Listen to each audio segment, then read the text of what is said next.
Ever notice how your brain gets louder when the room gets quieter? You lie down, close your eyes, and suddenly every thought clocks in. Tiny worries become giant headlines in the dark. Then an awkward sentence from years ago reappears like breaking news. Tomorrow's tasks line up outside your brain like impatient customers. Your body wants sleep, but your mind wants one more meeting. So why does overthinking hit hardest at night? And more importantly, how do you actually stop it? Tonight, Max is about to meet his midnight brain, and that brain has a lot to say. Max turns off the lamp and settles into bed.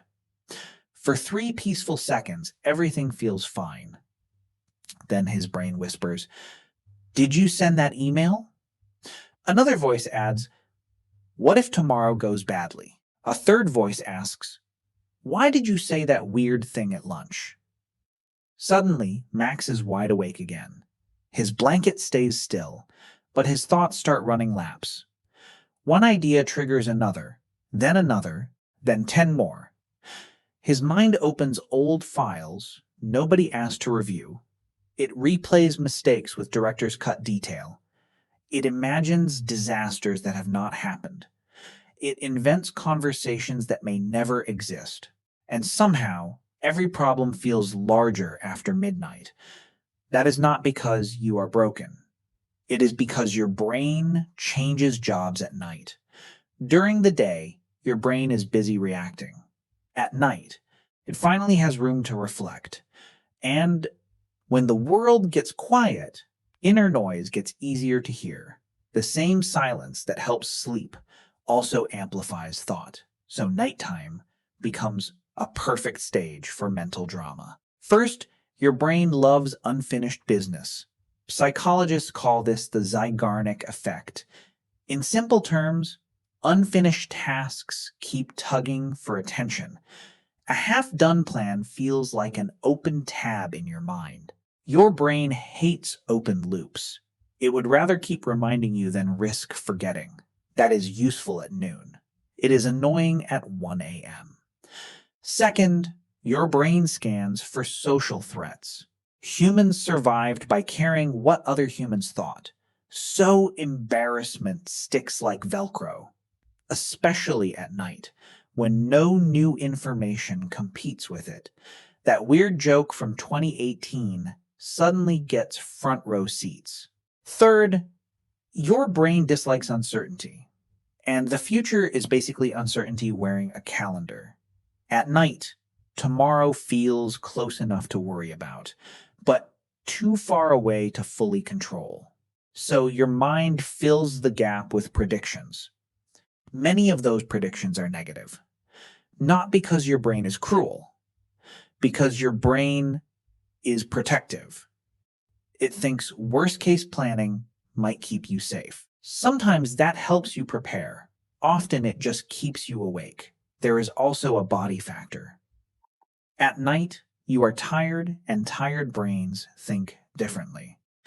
Mental filters get weaker when energy gets lower. Small concerns feel bigger when self-control is reduced. A tired brain is less like a wise teacher, and more like a nervous intern with full access. Then your body joins the chaos. One worried thought speeds up your heart slightly. You notice the heartbeat and think, "Why is my heart fast?" That thought creates more alertness. More alertness creates more sensation. More sensation creates more worry. Now your brain says, "See, something is wrong." This is how a tiny concern becomes a feedback loop.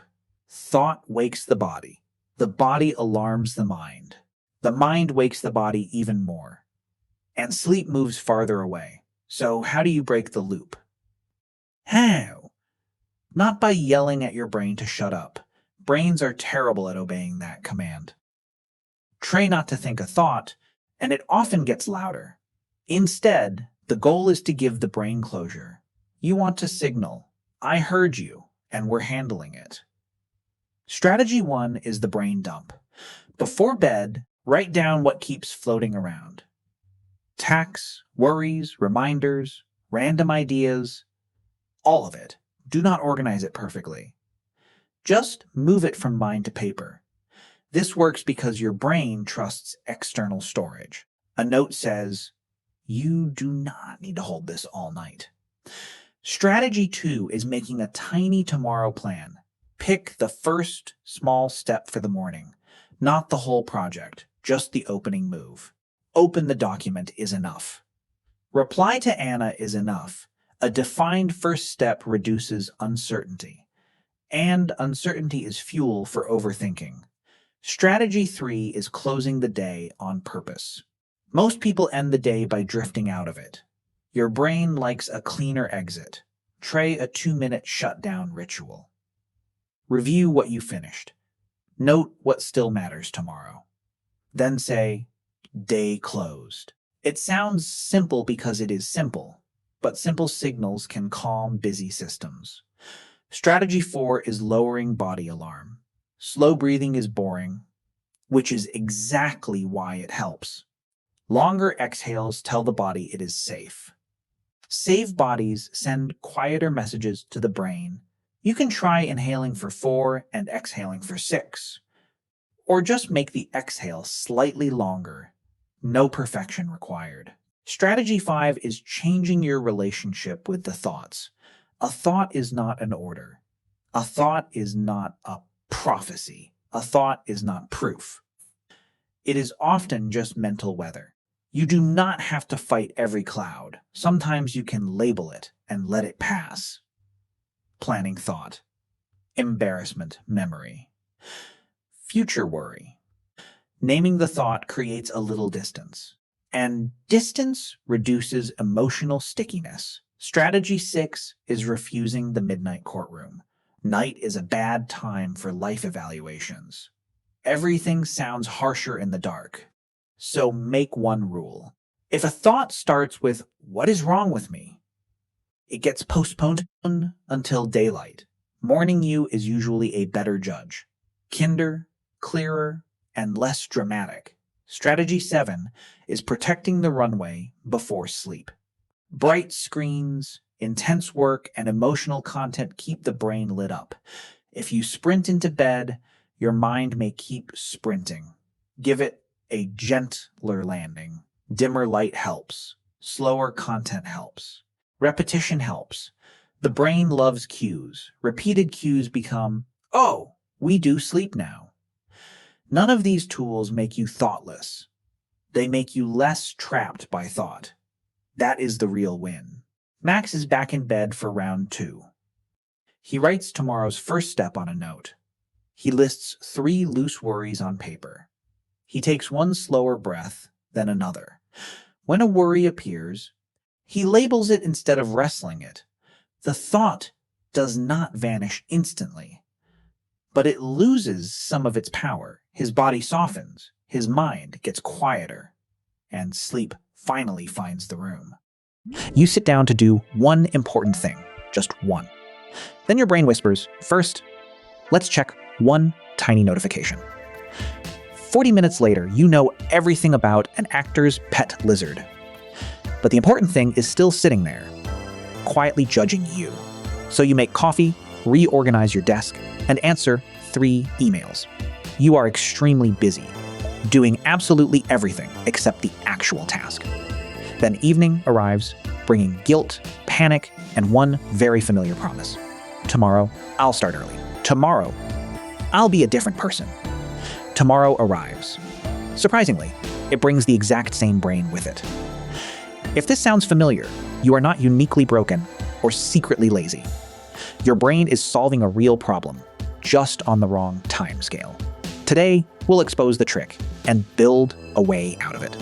First, procrastination is not the same thing as choosing to rest. Rest is deliberate. It restores you, and it usually has a boundary. Procrastination is delaying something while expecting that delay to hurt you. You know future, you will pay, but present you still walks away. That makes procrastination less like laziness and more like self-regulation failing. The task creates discomfort. boredom, confusion, insecurity, frustration, or fear.